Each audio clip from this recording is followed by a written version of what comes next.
Tootsie Gang, Tootsie Gang, welcome back, and if you're new, welcome. I wanted to just throw this in the beginning of the video before I get started. I have been pronouncing some words wrong, which somebody pointed out to me, and I appreciate the feedback. I guess I was saying Oriza, and it's Orisha. I forgot. Orisha. So I'm going to try to make that change. And then I think I was saying Olodumare, but it's or maybe I was saying Olodumare and it's Olodumare. So I appreciate the feedback. I'm trying. I will try to make those changes. And I never mean to offend anybody by my mispronunciations. I promise. If you call me out or let me know, I promise I will do my best to correct that. So, thank you. Hey, Tootsie Gang, Tootsie Gang, welcome back, and if you're new, welcome. So today we are going to continue with reading Skin of the Sea.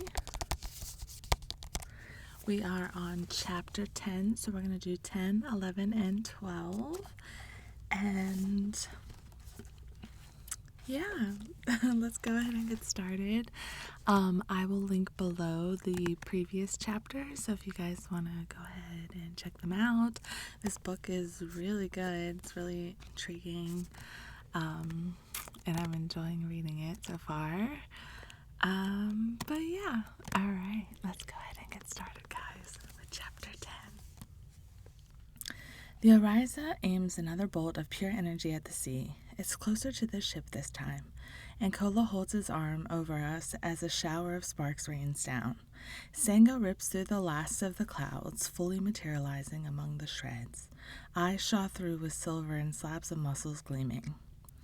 Legs like baobab tree trunks emerge from the red and white wrapper, heavily edged in thread that matches the metallic glint in his gaze. The Oriza is twice the size of Umoja, with coils of fire around both ankles and white forked energy twinning around his wrists. Sango opens his mouth to roar, the long twists of his hair standing on end as he glares down at the ship.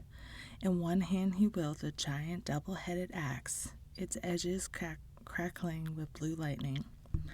I cross my arms over my head, cowering against the side of the ship. Why is he showing himself to humans unsummoned? Why is he attacking us? There's a small moment of calm, the air singed in close, when I dare to sneak a look up at the sky only to see another Oriza, Oya. She who tore, an Oriza who can command winds and storms, and one of the fiercest warriors ever known. She floats next to her husband. Hair a mass of black that almost eclipses the last of the sun. I see her lips moving as her arms wheel gracefully, drawing the energy of the wind in the sky to her. If Sango releases what Oya has harnessed, the ship will be destroyed. Is he aiming it at us? Shouts Kola next to me, eyes narrowed. I can't answer. I'm not sure what's going on, but as Oya raises the tips of her fingers and the tops of the clouds, I brace myself. When the Oriza lowers her arms, it feels as if she's taken the pressure from the air and crushed it down on the sea. My ears crackle, popping as the compression increases. I drop my head. I hear men and women moan as they cover their ears. Sango hovers next to his wife, a sphere of lightning gathered in his large hand. He moves his open palm, massaging the crackling energy so it grows until it's doubled in size. Sango brings one hand behind him, the lightning gathered in it, brilliant against the blue sky, and catapults it down at us. As the bolt soars through the clouds, the ship fills with fresh gasps of fear. The scent of burning is overwhelming as Sango's lightning smashes into the bow, ripping away part of the ship's rail. A large woman leaps up, muscles flexing as she grabs a bucket of sand and throws it on the flaming timber. Despite the screams as Sango gathers another ball of energy, the woman is joined by two others, smaller and wearing red wrappers, who beat the last of the smoldering wood into submission. The shortest woman looks up at the sky and places a hand on her broad chest, screaming, up into the wind and clouds Oya has created.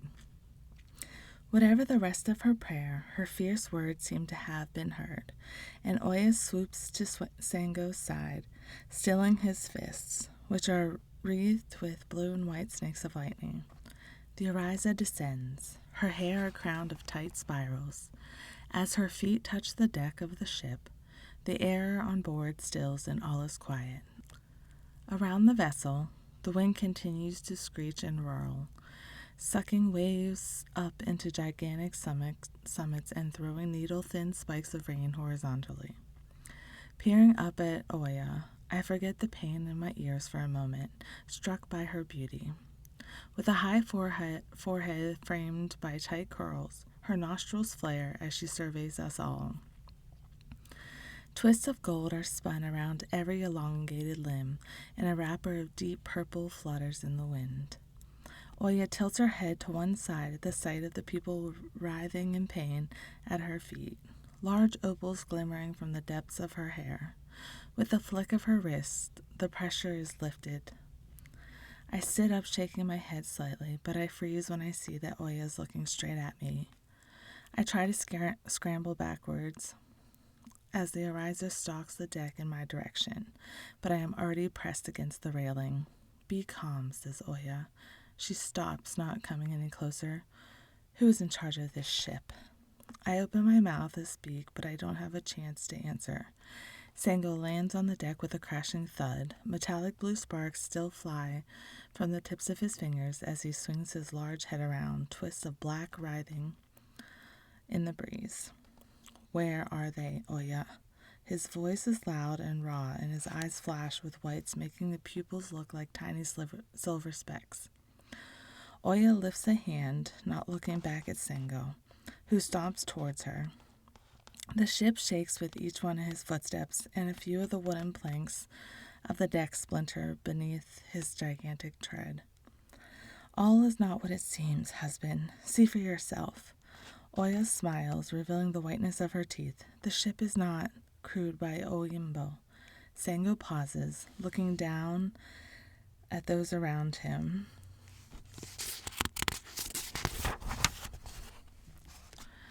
As they press their foreheads to the deck beneath them, showing their supplication in honor of the Arizas and this unexpected appearance. This is a tale the storytellers will tell for generations, such as its rarity. Oya takes a step closer to me, and I force myself to bow before meeting her gaze. Trying to stop myself from shaking, the Ariza peers down at me. Her eyes are large and rimmed with short but thick lashes, the silver of her eyes flashing in the meager light. You, she gestures for me to stand, and I do, wincing as the bones of my feet and legs click from squatting. Tell me what is going on. The ship is one that carries people sold as goods. It was, I say, raising my voice so that it could be heard over the wind. But it was taken by a man named Abayomi, and is now crewed by the men put together to fight against the Oyinbo. Sango draws level with Oya in time to hear my last sentence. His thick eyebrows draw low over his eyes. He's still on edge, fingers flexing around the handle of his axe, but Oya places a hand on his arm. Look around you properly, husband, she urges. The Ariza scans the men on the ship, his gaze roaming over each one before he turns back to face his wife. Oya is quiet a moment before she speaks to me again. Where is this Abayomi? I am here, comes a reply from the forecastle deck. Abayomi picks his way past the small davit where the ship's boat is stored, and he walks. And as he walks, the crew rise tentatively behind him.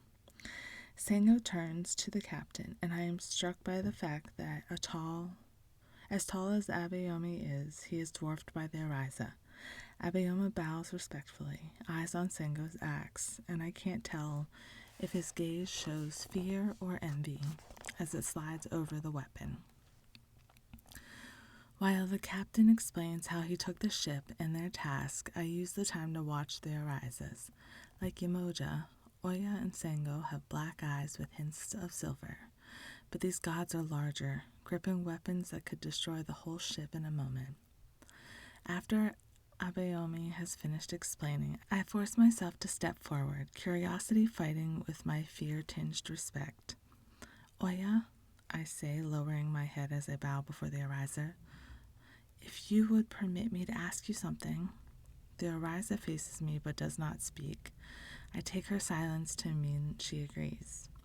You came to attack this ship? Oya steps closer to me, her gaze as keen as the blade in her large hand. The ariser dips her head near to mine, and the scent of mint and tang of ice-cold water roll over me.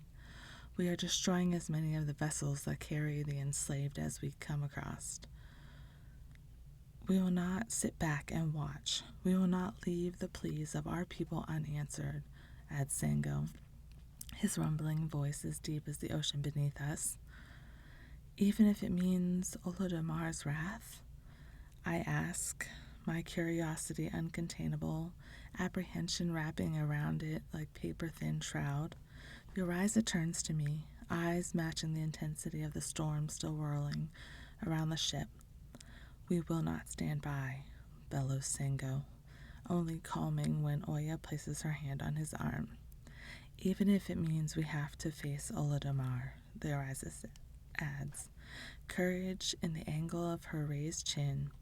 Besides, Iso is not relaying all that he should to the supreme god, only that which serves his favor or gives him more power. It is in his interest to have us on his side. The Ariza tips her head. I know Isu and his tricks. We will take our chances. Abayomi, you and the others on this ship show great courage and integrity, declares Sengo as he faces the captain and crew behind him, planting each foot with a loud crack. We will come with you. The Ariza runs a thick finger over the edge of his axe blade, triggering white sparks of energy that crackle in the still air. And together we will destroy as many ships as we can find. Abayomi grins, nodding at Sengo as the crew murmur and smile. While Sengo asks questions in a booming voice, Oya moves even closer to me, and I resist the urge to take a step backward, overpowered by the scent of mint and the thickness of the air. I lower my face in deference, a sliver of panic kicking in as the fingers reach for me, pointed nails painted the same purple as her wrapper. May I? Ask Oya, her voice deep and smooth. I wait for the heat of her skin on mine, but her hands don't touch me. They stop at the sapphire of my necklace. I freeze. How could I have been so silly as to leave it out in plain view? But Oya lifts the jewel gently, so that it glistens in her palm, and when I look up at her, I see both questions and understanding in her eyes. You are of Umoja. My tongue stills, and I wonder what to say. Oya tugs the sapphire gently, her purple nails sharp on its blue surface. I would know one of Umoja's sapphires anywhere. What are you doing on top of the sea with legs and not scales? The rings fill my mind, but I don't say a thing. Oya studies me, her eyes bright and quick. Isu has told us he will not tell Ola Damer of our actions, but we had to pledge our allegiance to him. She glances behind her at Sengo, who has his large back to us. We are to remain vigilant for something he is trying to find, something Umoja told me long ago that she knew about but would never tell him. He told us to see if we could learn what he could not. But I will never betray her, says the Ariza, her voice deep and low. And now you are here, where you should not be. I open my mouth and then shut it, worry coursing through me. If I tell Oya, will she let Isu know? Oya sees me hesitate and snatches another look at her husband. Sango is speaking with Abayomi, gesturing with large hands that still crackle with the glow of white energy. The Oriza stoops down so that she is closer to me and speaks even more softly. Perhaps I can help, but only if you tell me why you are above the sea. Oya smiles, a gentle twist of her mouth that seems almost out of place. I know of her love for humankind, and you, her creations, and I know the price she paid. The Oriza's lips flatten into a line as her silvered eyes gleam. I would not see Emoja hurt again. The emotion in Oya's tone coaxes some of the truth from me, and perhaps she can help. I'm looking for the rings of the Isle Eve. I need them to seek Olodomar's forgiveness. What did you do? My face burns and I snatch a look at Kola. I broke a decree. If I can't summon the Supreme God, Yamoja and the other Mami Wata will. I stop, inhaling deeply before I can go on. I want to keep them safe, and the only way to do that is to find the rings. The care in your words shines through. Oya releases my hand, though she still towers over me. I do not know where they are, but I can tell you this: be wary. Curiosity catches me as I squint upward at the Oriza, the setting sun behind her giving her a flaming halo. I open my mouth to ask more, but Sango has his eyes on us now. Before I have a chance to say anything else, the Oriza draws back, her manner becoming more detached. Isu will want to know how many ships we find, husband. Oya says loudly, feeling his gaze even though her eyes are still on me. Remember, we promised we would tell him all of our encounters. The storm swirls just beyond us, the air licking close, a crackling energy that I can feel in my very bones as I shiver. I understand what she's trying to say, that Isu has them helping him, keeping a lookout while they track ships. Sango turns away as Abayomi asks him a question. Checking that her husband is not watching, the Oriza darts forward once more, bending down to whisper in my ear, her breath as cold as winter storm. You seek the very same rings as Isu, so you will need to be careful. The rings of Isle Eve are powerful in many ways. He has told us he is closer than ever before to obtaining them. Oya turns back to Sango. Before I can say anything else, unease builds as I slip the sapphire into the top fold of my wrapper. Oya's words repeat in my mind as I edge my way back to Kola. I think of Yamoja and the other Mami Wata. Isu wants the rings, but I need them. While Oya and Sango roam the decks, some of the crew trail after them, offering prayers. Abayama approaches us, gripping a large sack. Supplies, as I promised, he says. I had a feeling you would want to be on your way. This will help us, Kola says, taking the food. Thank you. He clasps the older man in a half hug, and I know he's thanking him for what is to come.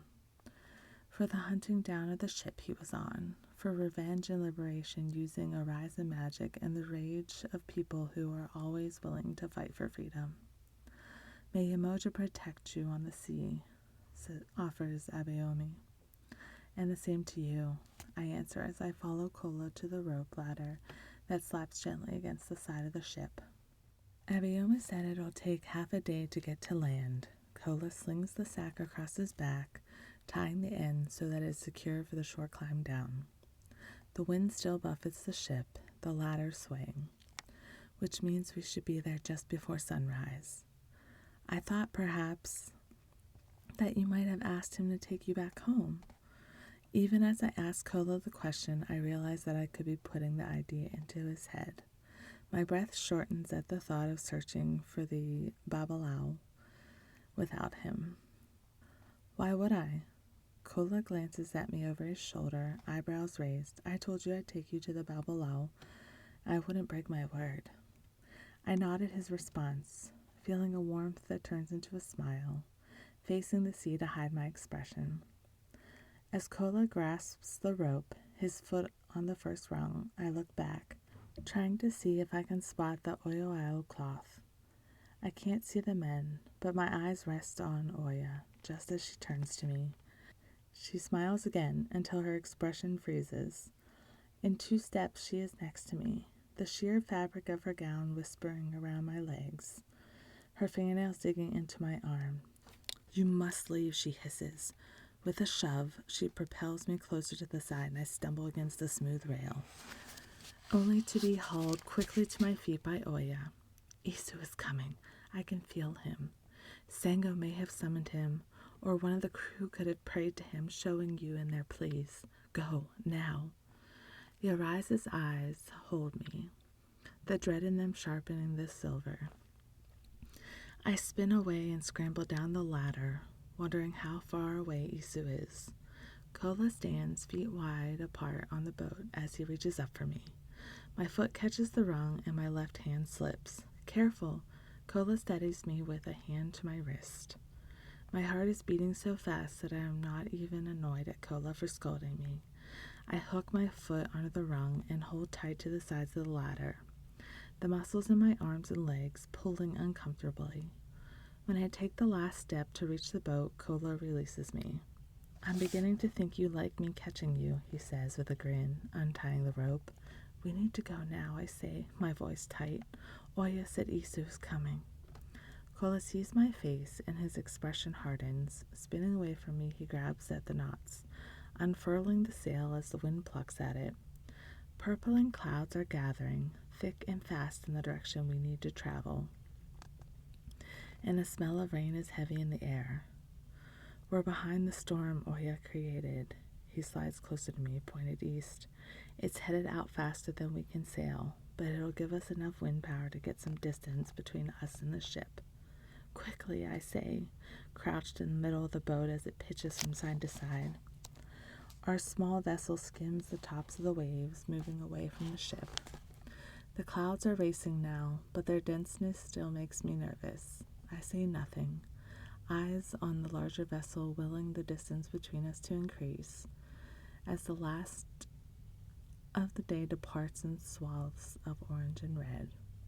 Soon the colors are swallowed by the darkness that begins to unfold across the sky.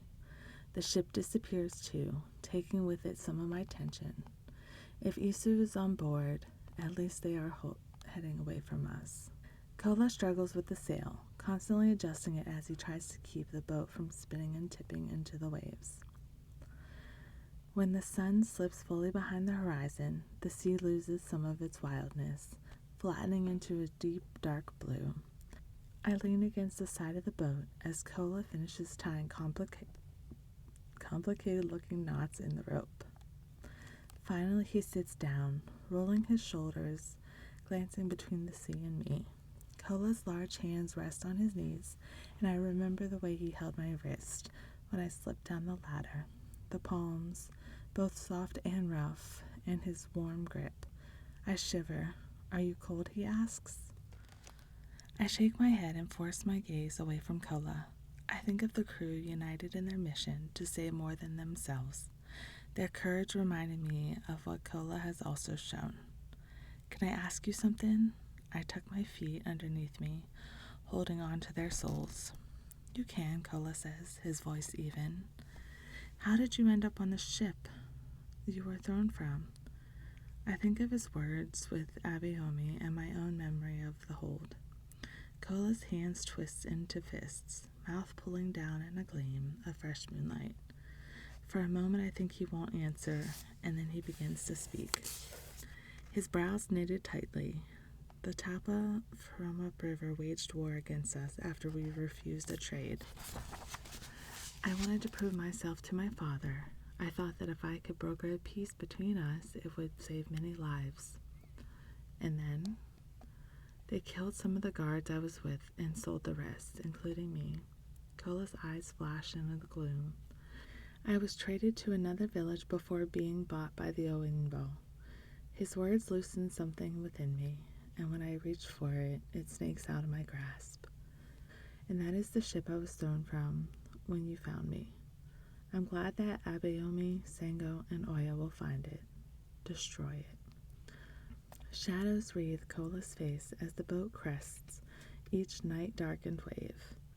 I let the silence stretch, snatching looks at the boy who stares out at the rolls of water. This is part of the reason I need to get back home, he says finally, to see if my actions brought more than my own capture. What if the Tapa used me as leverage? What if my father has given in to their demands with me in mind? What if the Oyimbo? Kola's face is wet. He can't finish, and his words are tightly spun with pain that reflects the one buried inside me. He adjusts the knots of the ropes, even though they don't need it. I see him wipe his cheeks. I saw your face on the deck when we first boarded. What happened to you? How did you...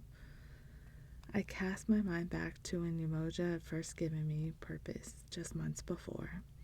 The seventh and the last of the girls she remade in her image. I know I was on a ship like yours. The memory brought on by the sight of the hold courses through me once again, and I am silent for the moment before continuing, swallowing the pain and the fear down for the moment. Mother Umoja followed the Oimbo ships when the first people of our lands were taken a little while ago, mourning their loss. Some say she swam alongside, offering comfort, while others say she wrecked the vessels, freeing us all in one way or another. I run a hand down my leg, massaging the softness of my soles. The dull ache that has been spreading eases momentarily. But she did more than this for 7 of us. She created you? I nod. The rest, you know. Umoja always impressed the importance of our task on us. I was the only one who didn't listen. No, says Kola, leaning forward out of the shadows at the same moment the cloud shifts, showing the earnestness of his expression. You were the one to find someone alive, to save them, save me, and now because of you, and now, because of that, you're doing even more. I think of what Kola has said, letting his words sink in. He smiles down at me, cheekbones sharp over his full lips, and I feel caught in his gaze. I look at our legs so close that if we were to move an inch, they would be touching. Kola watches me, and for a moment it feels as if he's thinking the same, shifting his knees so that it briefly grazes mine. I freeze, my chest tightening as I hold my breath, my skin crackling at the barest brush of flesh. Keep the goal of this journey firmly in mind and do not let yourself feel too much, not for any human. Inhaling deeply, I draw back, pressing my spine against the wooden side of the boat and twisting away. I pretend to study the surface of the sea as moonlight splashes on the tallest waves before I sneak another look at Kola. The boy has his arms stretched along the rim of the vessel, looking relaxed, but he turns his gaze away from me, and for one silly moment I feel a flood of disappointment. Don't start overthinking, I tell myself. It clearly doesn't mean anything to him. You are of the sea now. It is forbidden. And it can't mean anything to me either. I sigh and turn away from Kola, studying the rise and fall of the waves. The rings, they are what matter, I tell myself. Not this feeling that doesn't make sense, that can't make sense. I draw in a deep breath and turn back to Kola. Your family is clearly very important to you. For you to take such risks to get home. Kola doesn't reply straight away. He leans back, features dipping back into the shadows thrown by the sail. They are special, Kola answers in a low voice. My brother and sister doubly so. I can't help the smile that appears, mirroring the one that blooms on his face. Tell me about them. Twins, Kola exhales, lips still curved. Taiwo and Kahindi. Loud and kind, and the love in his tone softens the words, but his face falls. They are unique in another way, too. I'm supposed to be there for their ceremony performed by the Babalao. The sea cuts him off suddenly before he can finish. A heaving mass of waves snatches at our boat, tossing us toward the sky in an angry crush of water. Clouds swerve unnaturally, rushing on a vicious wind, and accompanied with the crash of thunder that shakes the very air. We cling on as the storm surges back, folding in on itself, and aims for us, straight in its path. Kola looks at me, confusion on his face. It was pulling away. He shouts above the wind that howls around us, reaching a feverish scream. Holding on to the boat, I flinch as spikes of lightning stab through the mass of clouds. Silver and blue, they dazzle against the dark sky. This storm is not natural, I think, remembering Oya's words. If Isu has commanded her to direct this at us, it means that he knows of me, perhaps even suspects that I am looking for the same rings he is. I think of Oya, my certainty of her loyalty wavering, but I don't see why she would have warned me only to attack me. Maybe all it took was for one of the crew to describe me in their prayers, or maybe Sango saw my necklace before I hid it. Regardless, it's clear that this sudden storm is meant for us. I want to tell Kola that we need to change direction, that the storm won't ease, not if Isu is behind it, but it's too loud to make myself heard. The wind only snatches the words and eats them whole. The water roars as thunder booms, and then the sky is filled with shards of white light.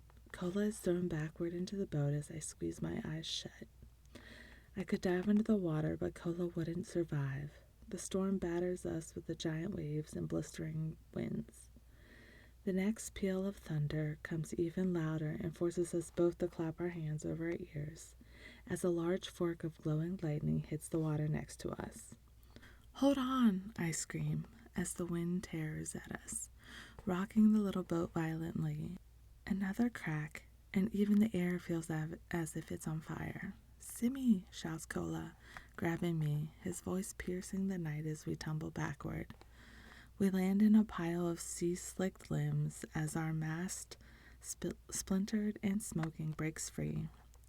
I lean against the buoy, my breath caught, chest hitching as the hot smell of fire permeates the air. Smoke and ashes slide over my teeth and onto my tongue as I try not to swallow.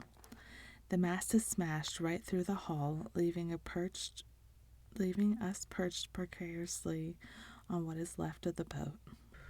And then the lightning splits the sky open once again. Blue and brilliant white energy that zigzags towards us, and I fall back into Kola, sending us crashing into the waves. I keep hold of him as my tail forms, seeking the surface. Dragging him with me, we gasp into the burning sea and sky, the water foaming around us. Our splintered boat careens in another wave, and as I hold Kola against me, we stare up while the clouds are tossed about among the stars, revealing the rind of the thin moon. The sea heaves again, picking up shards of our boat, breaking them apart and showering the remnants down on our heads. Tootsie gang, welcome back. And if you're new, welcome. I know it's been a while. I just wanted to do an update because I read chapter 10 a while ago, and now I'm reading chapters 11 and 12. So some of you know, I recently had a baby. He's 2 months old, well, about to be 2 months old, so he's pretty new. But I didn't do a lot of recording while I was pregnant, and I tried to. I couldn't breathe most of the time. I was out of breath. Speaking of baby, he's here with us today because he's not feeling the best. He's been having some tummy issues, and then he also has some eczema, so he's been trying to scratch. So yeah, he's here with us. If he starts to cry or fuss too much, I will edit it out. But so if you hear some little sounds or funny little breathing, it's him. But yeah, so let's go ahead and get started with chapter 11. And then we'll do chapter 12. I'll try to do them both today so I can get that together. Let me see. It's been a while. Dust it off. But okay. Let me get situated.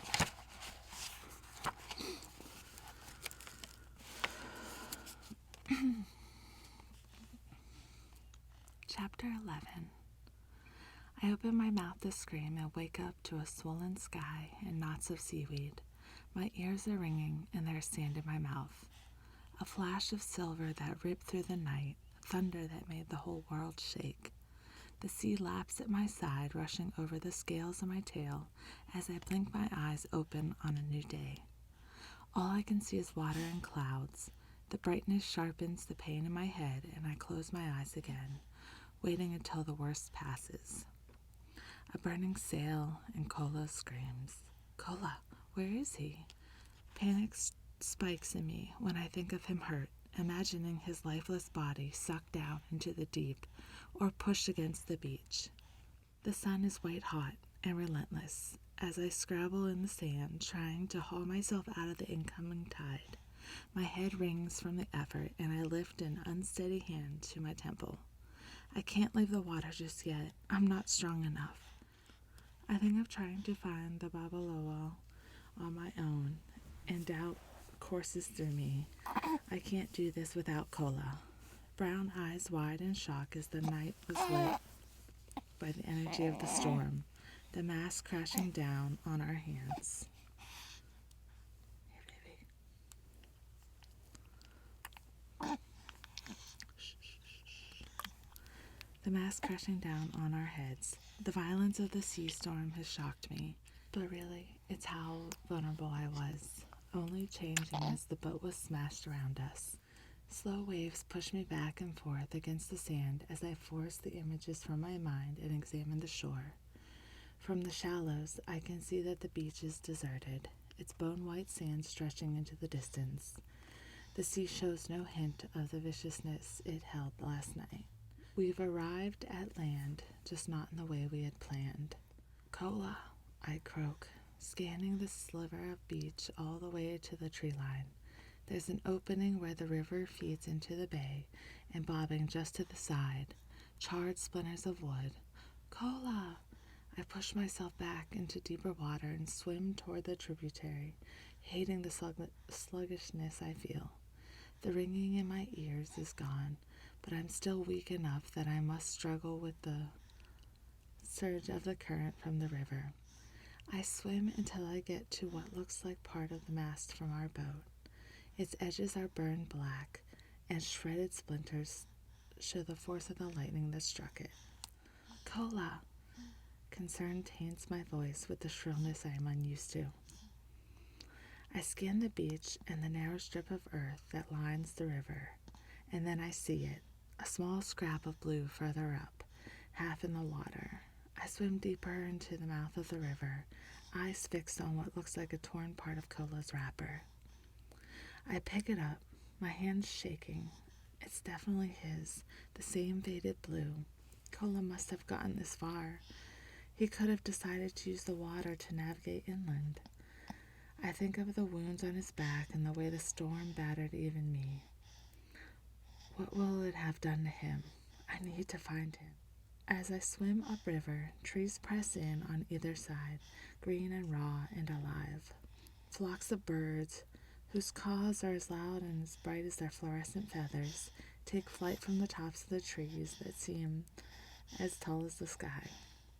The tributary shifts to brown, growing warmer as the bank turns to earth and grass. A movement below startles me, and I tense as a large catfish darts beneath my tail. While it is still water, the river is different from the sea, and I try to relax the tension that knots my muscles together. It's easier than land, I tell myself as the current tugs at me. Cautious, I scan the forest as I go, hoping to see more signs of Kola, but wary of Isu and any Oyinbo. The bank is full of low bushes and budding flowers that are just beginning to unfurl. There is still room for a person to walk next to the river, so I continue until I hear a sudden rustle. Leaves shake as something moves through the bushes. I place wet fingertips on the emerald of my dagger. Just as I am about to slide it free from my braids, I freeze, staring open-mouthed at the creature standing at the narrow bank. Silver gray hooves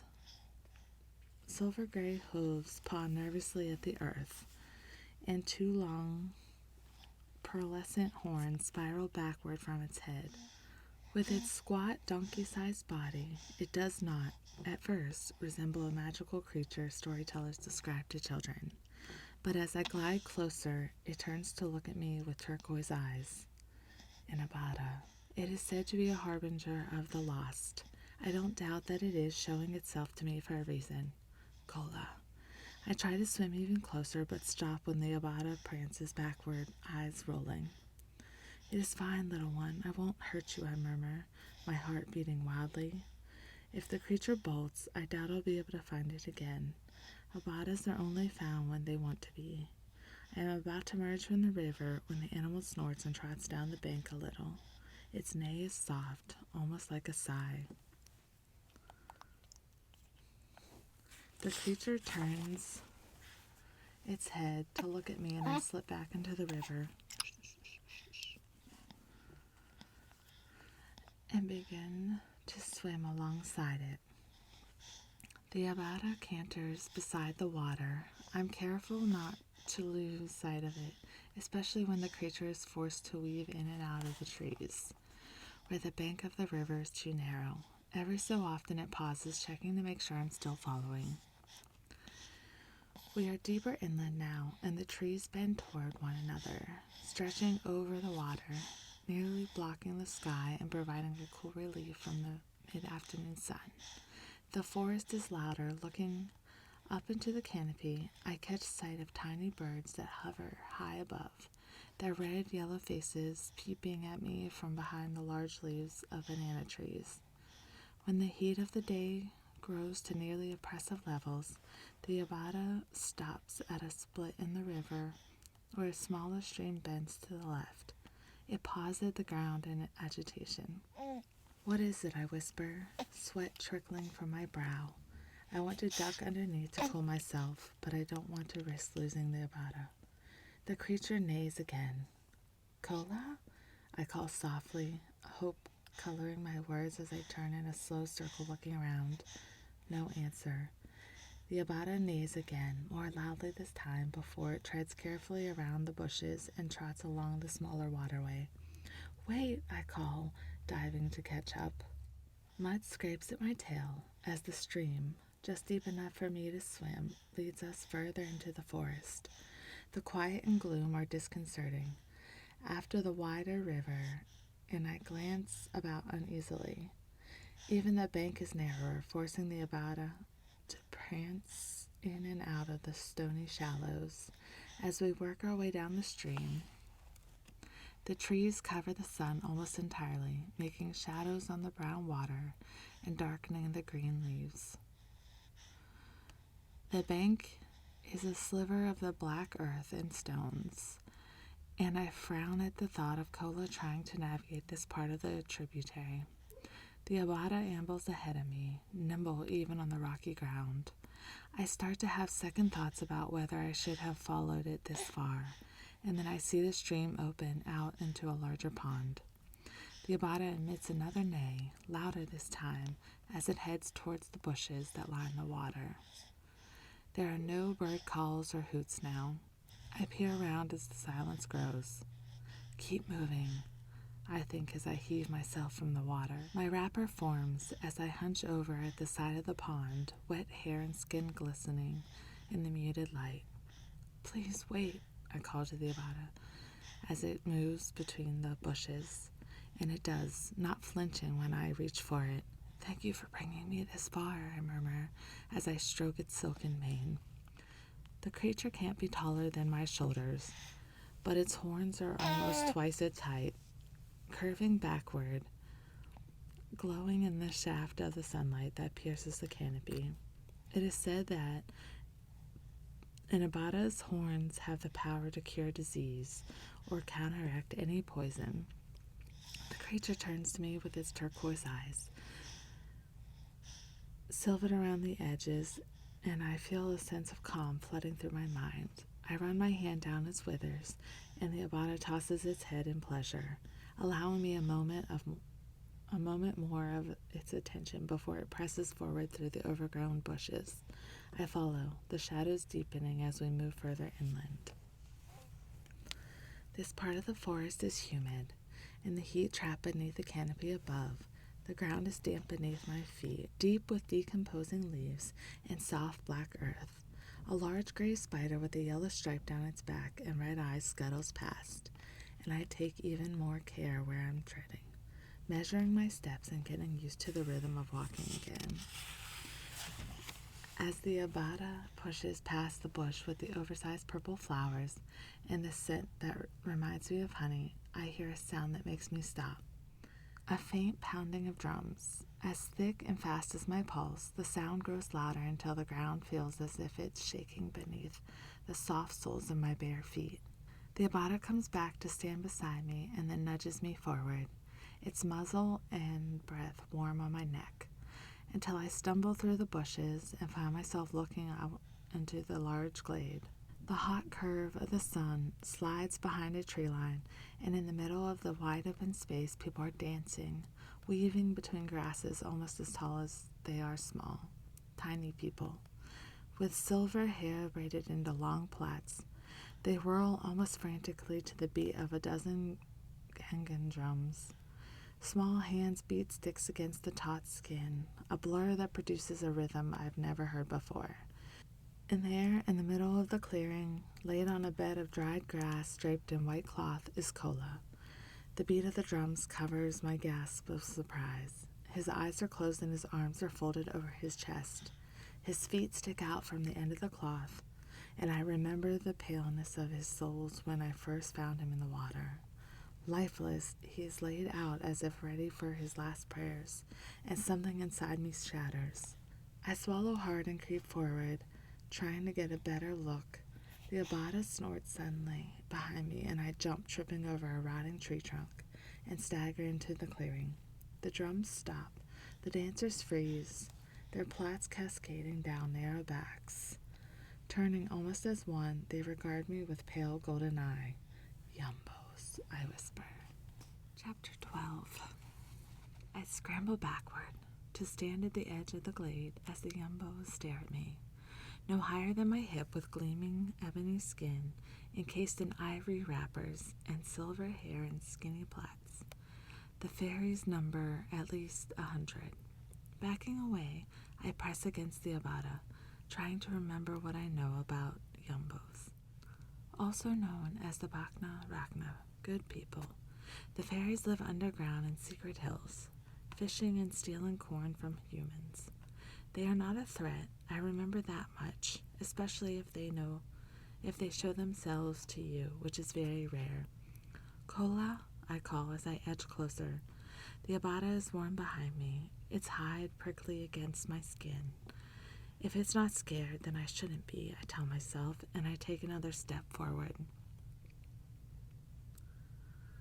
Kola does not stir, and I hold my breath as I scan his chest, looking for movement. The yumbos don't try to stop me as I wind my way through the throng. A small boy with tiny plaits twisted with silver bows as he moves from my path, and I feel my nerves ease slightly.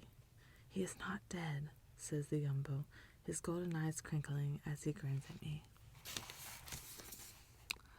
His words offer me a brief respite from the worry until I see again how Kola appears. Are you sure? I ask, pressing forward. The boy follows me, skipping to catch up as I reach the bed of grass. I found him after the storm. In the sea, I persuaded my grandfather to bring the rest of the boats to help, and we pulled him from the bay. As I got closer to Kola, I start to see a rise and fall of his chest. Relief weakens my legs, and I stumble again, this time barely catching myself. Why is he laid out like this? I thought We are singing and dancing for his health, the Yumbo boy is at my side still. He leans over and pokes Cola's stomach lightly. He ate and then lost consciousness again, but he should wake up soon. The beat of the drums begins and the Yumbos start to dance around the Abada. The creature prances among them, tossing its mane. I sit by Cola, watching his small feet produce complicated rhythms, and silvered plaits glitter in the sunlight. It is when they begin to sing that I start to smile. Almost as one, their voices blend together, high and sweet, a prayer of good health and luck. Their blessing fills the clearing and my heart with joy. The Yumbos continue to dance, small hands thrown to the sky as they stomp their feet to the beat of the gangan drums. Simi, Cola's eyes open as he shifts and the cloth slips from his chest. He tries to sit up and I hear the hiss that escapes his lips. See the way he holds his left side? A large bump has formed on his forehead, but other than that, he is uninjured. How did you get here? He asks, eyes flitting over me. Are you hurt? I am well, I answer. I am so grateful that Cola is alive that I almost reach out to smooth his hair and feel the warmth of his skin for myself. I woke up on the shore. All that was left of the boat was splinters, I thought. I slide my gaze away. I was right about you too, says Cola. At his words, I feel warmth bloom inside me. The Yumbos saved me. I saw them in the water. Simi, I swear I thought they were sent by one of the Ajogan before they dragged me from the sea, Cola grins. Which warrior? Death? Why not? Mamiwata, Sengo, Oya, what next? This is the second time you have nearly died, I say, looking down at the curve of Cola's lips. Are you trying to make this a habit? Passing in the sea? And with those words, I'm reminded that I'm not the same as him. I wouldn't die in the sea. I wouldn't drown, but Cola could. He's human, and I am not. For a moment, this is all I can think of. Nearly dying.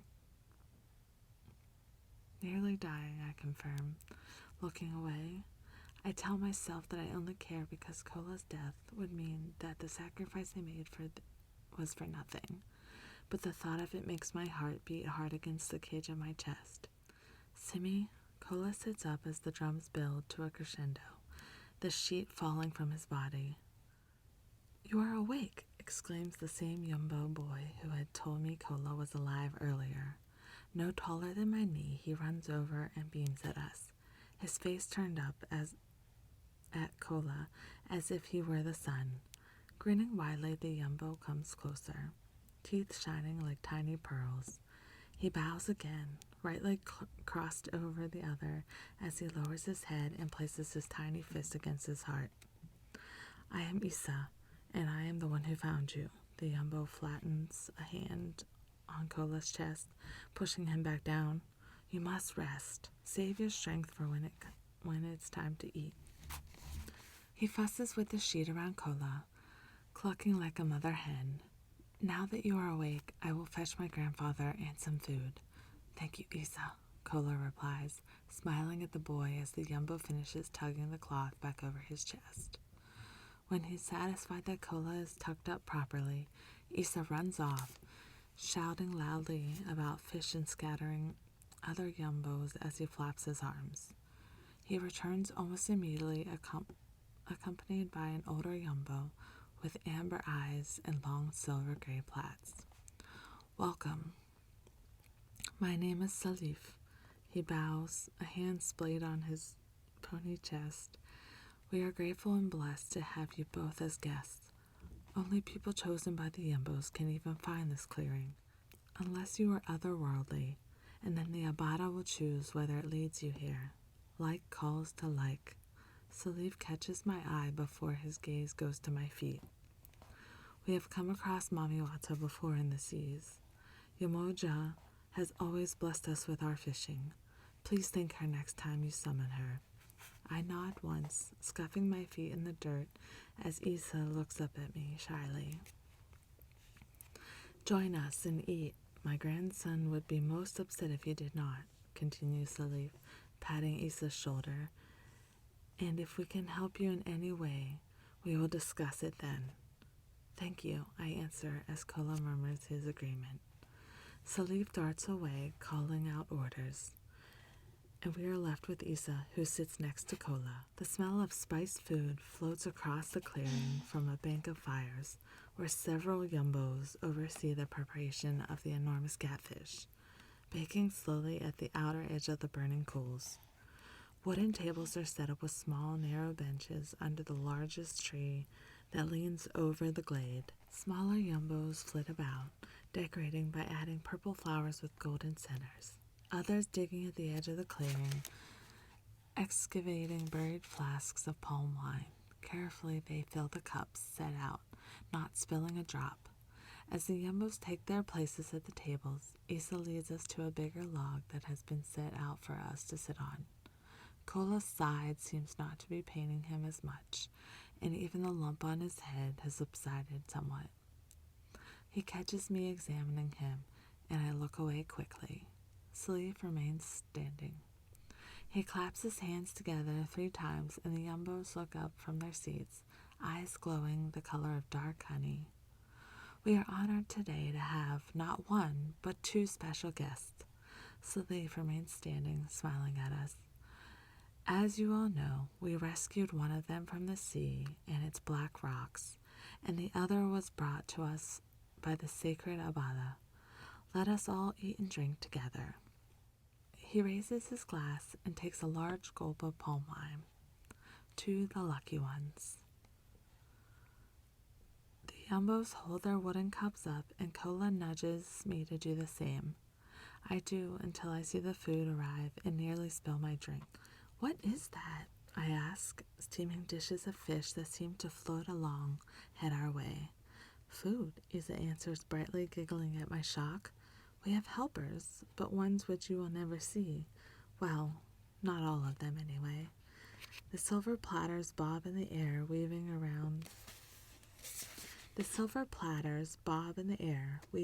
round tree roots as they make their way to the tables. Deep brown hands hold the trays of food with thick fingers, but I can't see anything else of the strange creatures. Who's holding it? Isa grins and points at the matching set of brown feet, which pick their way across the forest floor. They are invisible apart from their hands and feet. We call them Oloran Lowau, helper. Altogether, I count 10 helpers who lay more platters of corn and peppered catfish on the long table. 2 others come with smaller calabashes of water to wash our fingers, and more flasks of palm wine. I can't take my eyes off the bobbing hands, and am relieved when they have served the food and disappear. Don't worry. They are conjured beings, summoned only when the yumbos find certain tasks difficult or need help. Kola grins at my face, nudging his cup against mine and its smooth wooden side. Drink your wine. It'll make Salif happy. Bakna Rakna consider 1 guest to be a gift, but 2 a veritable blessing.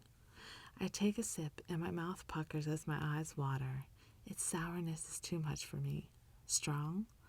I'm glad the cups are small, I say, and Kola bursts into laughter.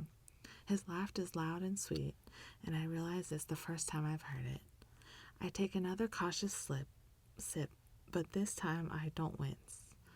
Around us, the yumbos strip the fish with their fingers, placing white fillets in tiny mouths. Issa sits beside Salif and chatters away. Bits of corn smeared around his mouth. How do you know all this? I ask. The helpers, the customs? Kola looks slightly sheepish. I loved the tales of the elders. I always listened, and then I would tell them to Taiwo and Kahindi. A story always helped them sleep. His small smile contains so much love that I feel my mouth forming one too. Never did I think they were real or that I'd be sharing food with them. He takes another sip of his drink. But then I didn't think other things were real, and here I am, I finish. So tell me, I say, folding the nervous quiver of my hands in my lap. What were your favorite stories? Of the ones you used to listen to, pretending you were only there for the twins? I nudge him with my shoulder. Which ones did you beg for? Kolo pushes the bones of his fish to the side and lifts the golden corn, biting some off and chewing. I can tell he's taking the time to think carefully. When he is done, he lifts his head and looks straight at me. Tales of Orisha, of course. There are over 400 Yoruba gods. Be more specific, I tease. Finishing the last of my wine, I set the cup down, vowing never to drink something so foul again. From the other end of the table, Salif sees me and lifts his glass, grinning. At least he's enjoying it, I think. Which Orisha's story do you think I asked for the most? How about Osun? There is no one more loving or beautiful, Kala says, but not her. Osanyan, god of plants and healing? Kola shakes his head. I'll give you one last guess. I turn to watch some of the Umbos who have left their seats and have begun to dance again, most with wooden cups of wine still clutched in their hands. The humidity of the forest seems not to affect them as they spin and turn, sunlight skittering from their skin and precious metal in their hair. What about Ori? I say finally. Truth be told, Kola's favorite story could be one of dozens, especially since the power and origins of Orishas are interchangeable depending on who you speak to. Ogun. He is my ancestral Orisha. Kola takes another sip of his drink and grins, his lips wet with wine. And my favorite, in my village with elders used to tell the story of Ogun before anyone went out to hunt. Kola leans towards me, elbows on his knees, his leg brushing against mine. I love his strength. And his weapons, no doubt, I say. The Orisha is famous for his blacksmithing skills. Well, yes, but is more than that. He is honorable. Ogun deals with justice and oaths. Kola shifts next to me, placing his cup on the table. I swore to the twins and to the rest of my family that I would always protect them. We are silent at the moment. His hand is next to mine on the table, and my fingers twitch, wanting to touch his, to comfort. We both have responsibilities, those we want to protect. I think of the scars on Yamoja's face, my shoulders slumping at the thought of anything else happening. I won't fail her. And you will, I say. We'll leave after we have eaten. In fact, I'm sure Salif can tell us the fastest way to get to your village. What's the name? Kolo pauses, and I don't take my eyes from him. Will he keep this from me even now? Oko, he answers. My village is called Oko. I nod, rolling the name around my mind, more pleased than I can admit that he has told me, has trusted me. Let's see if the Yombos can direct us. Salif sees me craning my neck, looking for him. He pushes the last of the peppered catfish into his mouth and then jumps up and makes his way over to us, followed by Issa. Salif motions, one small hand chopping the air, and a large flask of wine hovers over us, carried by his strong brown hands. No, I clap my hand hastily over the rim of my cup and try to soften my mood with a smile. Thank you. The elder Yumbo bows to us, as you wish. Salif, do you know of the village called Oko, near the mouth of the river Ogun? Kola leans forward, eager. They mainly trade in fish, with some corn in the later summer. Yes, I know of it. Salif tips his head back, finishing his drink. A bountiful village. Is this where you are headed? We are, I answer. How far would you say it is? If you left now, you would reach it by morning. I rotate my ankle, pointing my toes to stretch my thigh muscles. I'm not sure how well my legs will serve me on an entire nighttime's worth of walking.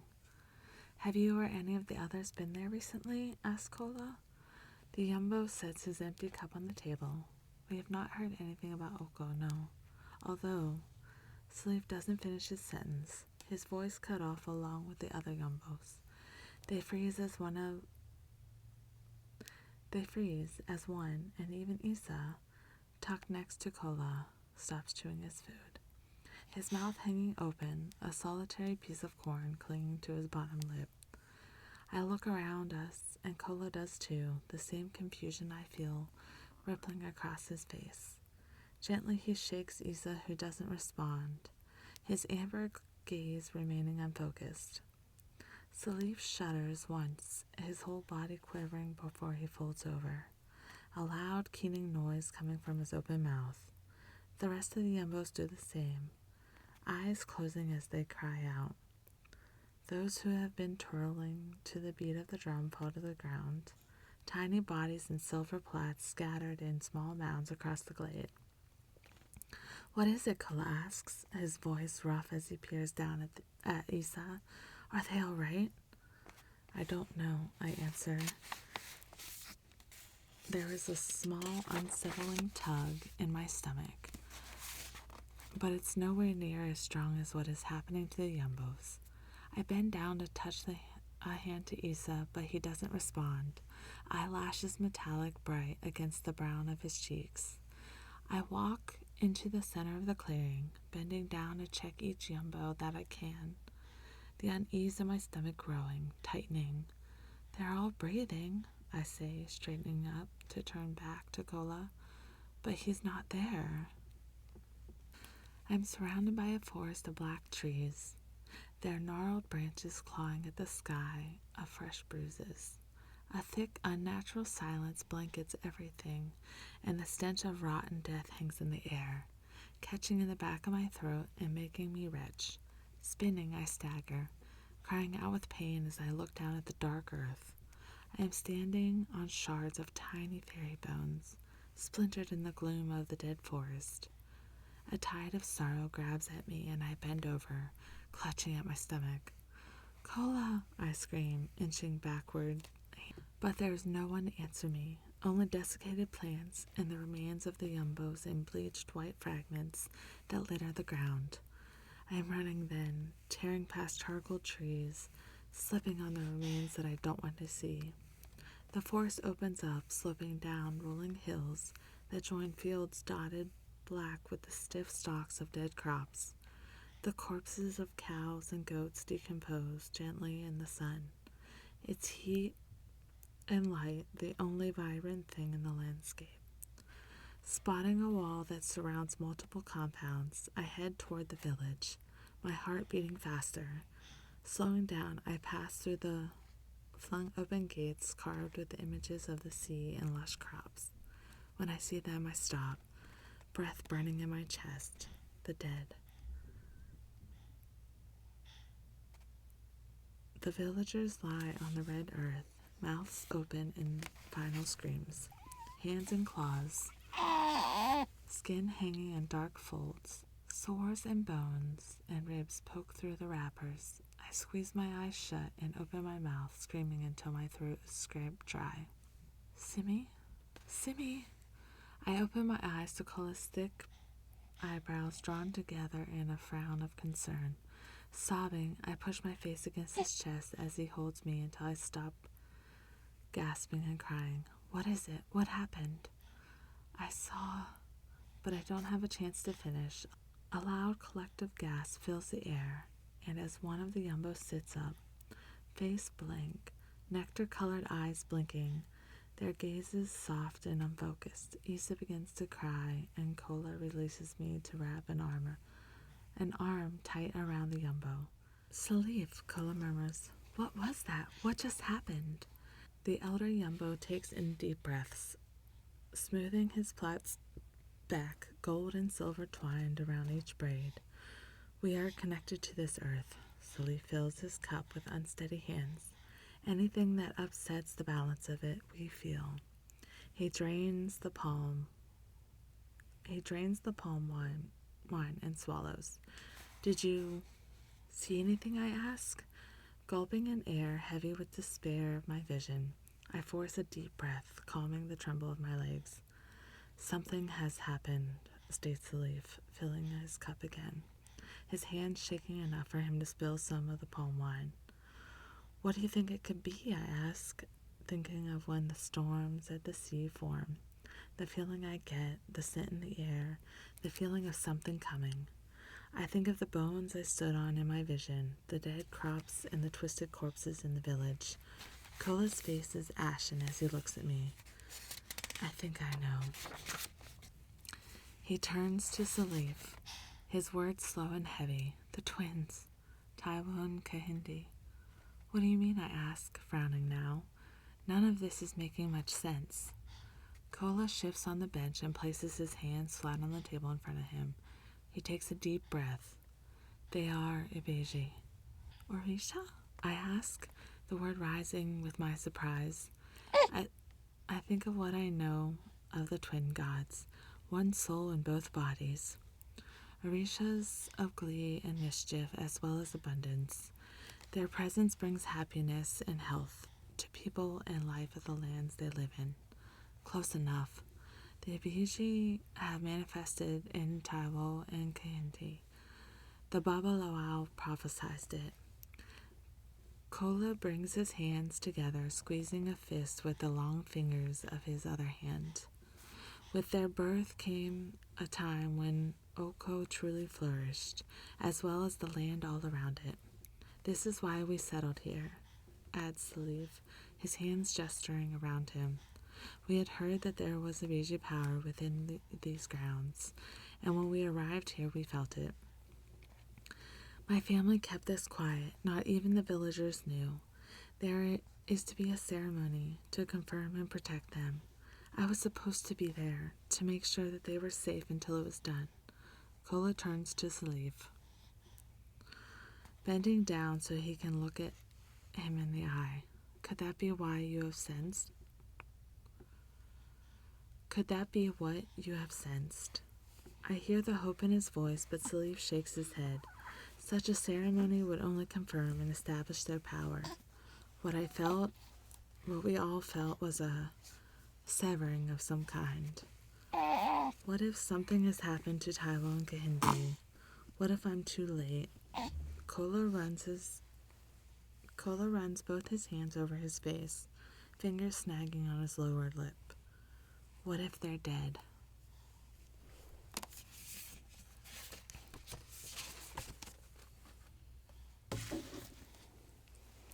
Alright guys, thank you for being here for another reading. I hope everybody is happy, healthy, and safe wherever you are in the world.